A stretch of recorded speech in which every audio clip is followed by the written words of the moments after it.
আগের ভিডিওটাতেই তোমরা দেখেছো সন্ধি পুজো, আর এখন হচ্ছিল সন্ধ্যা আরতি। সন্ধ্যার সময় সন্ধ্যা আরতিটা দর্শন করে আমরা একটু বেরিয়েছিলাম অন্নপূর্ণা মায়ের দর্শনে।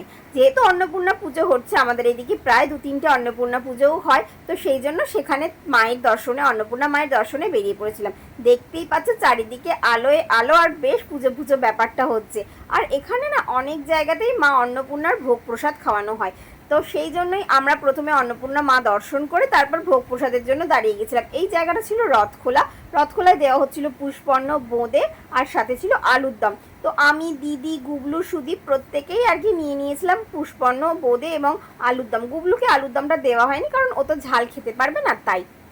যাই হোক, আমরা প্রসাদ খেয়ে আরও এক জায়গায় হাজরাতলার কাছে আরও এক অন্নপূর্ণা মায়ের পুজো হয়েছে, সেটা দর্শন করলাম। তারপরে চলে এসেছিলাম বিশেষ পাড়ায়। আর বিশেষ পাড়ায় এসে কি কি করেছি সেটা পরের পার্টে অবশ্যই দেখাবো। ততক্ষণ ভিডিওটা ভালো লাগলে লাইক, শেয়ার, সাবস্ক্রাইব।